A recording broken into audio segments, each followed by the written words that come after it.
dengan membaca doa terlebih dahulu. Berdoa dimulai.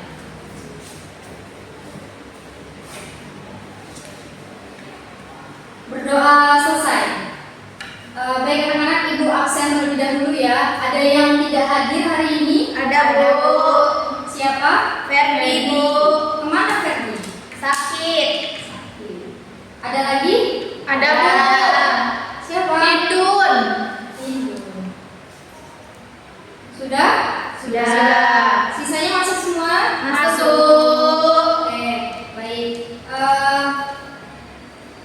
Baiklah, pada hari ini kita akan belajar mengenai toharoh. Ada yang pernah dengar kata toharoh? Pernah, Bu. Apa itu kata toharoh? Berwudu. Bersuci. Bersuci. Oke. Nah, pada pembelajaran kita hari ini kita menggunakan infokus ya. Baik, Bu. Yeay, seru.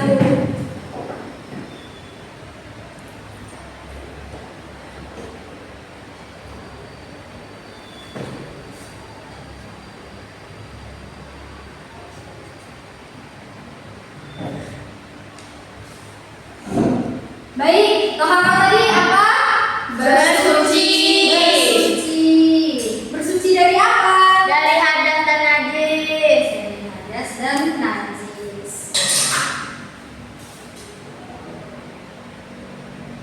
Nah, untuk pengertian toharoh yaitu yang pertama, secara bahasa itu berasal dari bahasa Arab dengan kata anazofa,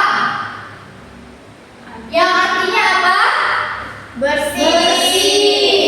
Yaitu bersih dari segala bentuk kotoran, baik yang kasat mata sebagai najis ataupun yang abstrak tidak berwujud sebagaimana air. Lalu yang kedua yaitu menurut istilah adalah melakukan ritual ibadah yang dapat menjadi penyebab diperbolehkannya sholat, seperti berwudu, tayamum, mandi. Dan yang ketiga yaitu menurut syara adalah bersuci dari hadas dan najis.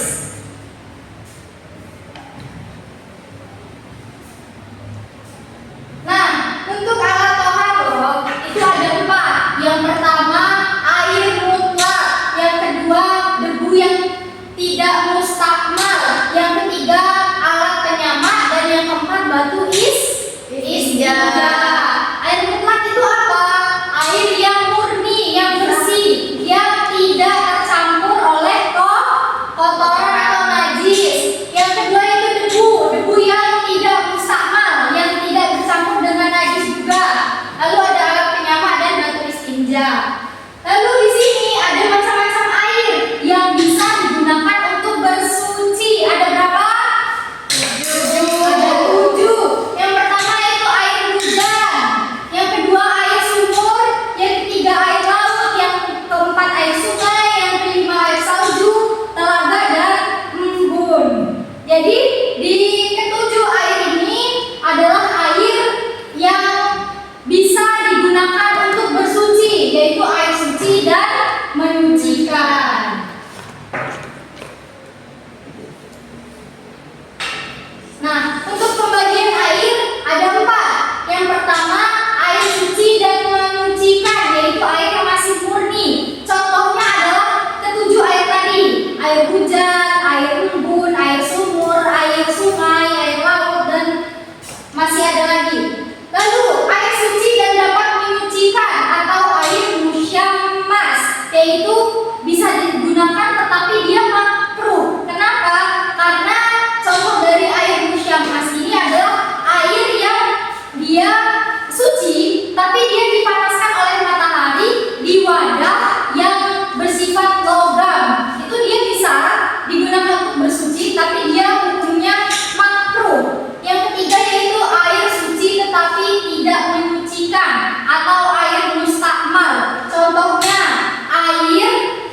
Najis mukhalazo itu najis apa?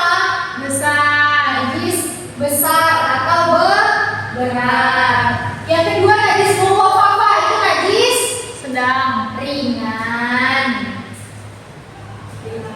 Najis mutawasito itu najis sedang.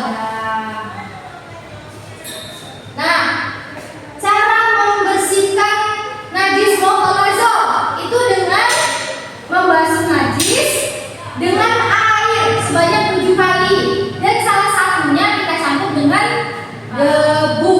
Yang kedua itu najis ringan, najis mukhafafah. Bagaimana cara mensucikannya? Dengan cara memercikkan air pada najis tersebut. Lalu yang ketiga yaitu najis mutawasito atau najis sedang. Itu dengan cara mengalirkan air pada najis hingga najisnya hilang baunya, hilang warnanya, hilang rasanya. Lalu yang selanjutnya yaitu ada najis makfu. Apa itu najis makfu?